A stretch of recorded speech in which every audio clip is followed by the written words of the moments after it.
Hi there, I'm Christine Dunbar from SpeechModification.com, and this is my Smart American Accent training. In this video, we'll look at the sounds of n, and ng. A common error pattern for these sounds is either to substitute one for the other, to not make enough difference between n and ng. Often it is the ng sounds that people will say as an n sound instead. But it's good to know about both of these sounds, how they're spelled, and how to pronounce them correctly, since it's a common error pattern. So we have some contrasting words here.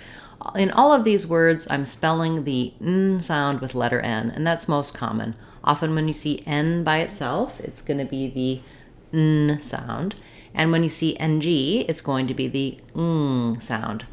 It can be hard to hear the difference between these, and often being able to feel the difference is more important than being able to hear it initially to be able to change and correct your patterns. So for the sound that letter N makes, for most people, if they're saying a word like no or never, they're able to put the tongue in the correct place to make that n sound. And that placement is that the tongue is behind the teeth on the alveolar ridge. It's lifted up and it's sealing across.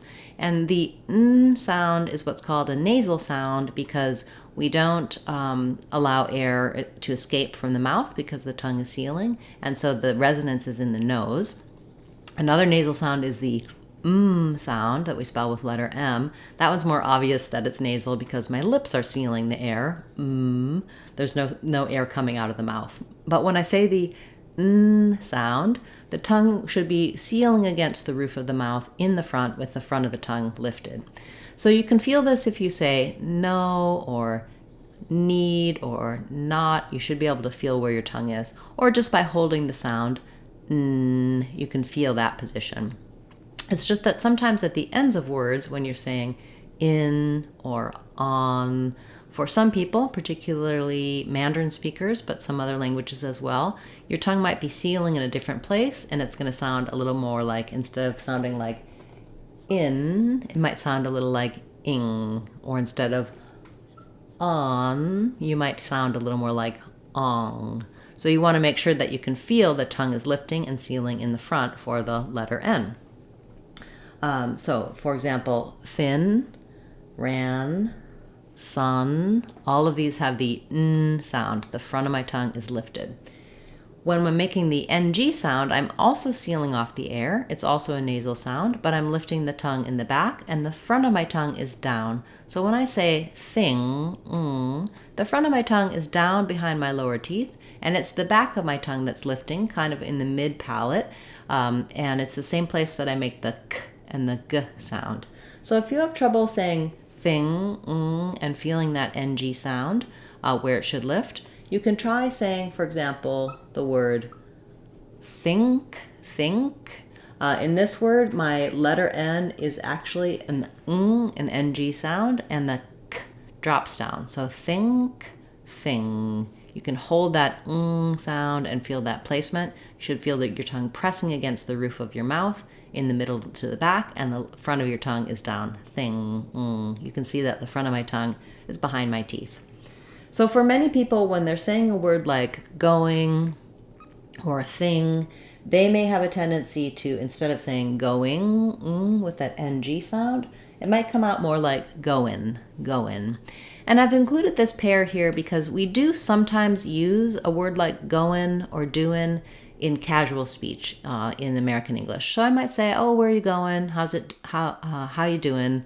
But I don't use that professionally, and I don't use it on other verbs. I wouldn't say I'm working on it. I would always say I'm working on it. So this is a dialect difference in English, but it's one that for many people, they have the error of, with verbs with ing, other words ending with ng, that they will say an n sound instead of an ng sound, and it's incorrect. It can sound informal and it can sound accented.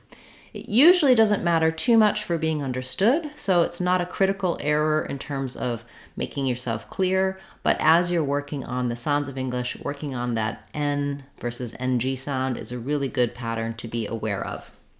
Let's try a few words. We're going to feel the tongue lift at the end. Thin, thing. Ran, rang. Goin', going. Sun, sung. You can get even more words. I have a list and recording with more of these contrasts on the lesson on the website. You can check those out as you're practicing and working on that. You may find it also more challenging when you're trying to use these words in sentences. For example, if you have trouble with saying the N sound, what you might want to do is add another word that starts with a vowel. So for example, if you're saying, I ran in, you can think of that linking together, and you can take advantage of the fact that it's easier for you to do an N at the start of words. So you can say it like, I ran in. So thinking about putting that N, linking it together onto the vowel. I ran in, nin. You might find it easier to start with the N than to end with the N. If you're having trouble with the NG, oftentimes people can say something like going, but then if they say, for example, going on, they have trouble linking from that NG sound to the vowel, and it'll come out sounding like going on. So practice doing going on, on. You can really feel that dropping down to the vowel, going on, doing it. That's the challenge level for a lot of people. And so if you find yourself noticing that you can say the NG by itself, but then when you go to say a phrase, it doesn't happen naturally, work on that linking and work on that contrast between the N and the NG sound. So I hope this helped clear up these two sounds. I do have many other videos talking about contrast words with these sounds. You might want to check out my video for thin, thing, and think. I also walk you through the placement for N and NG in that sound and help you listen and hear what's happening there. But I wanted to give you a good contrast for the N and ng sounds and give you some materials to get started working on this pattern. Thanks so much for watching this video. If you have a comment or a question, do feel free to leave that below and I'll get back to you with an answer. You can get more help for all of the Sounds of English in the Sounds of English course, where we walk through every sound, talk about words, accent error patterns, other things to help you improve and become aware of what patterns you may have in your speech and how to correct them. Thanks for watching, liking, commenting, subscribing. All of those things really help the channel to grow. I'm Christine Dunbar from SpeechModification.com. Remember, if you want to sound like a native speaker, you can do it. SpeechModification.com. Bye, everyone. Hope to see you again soon.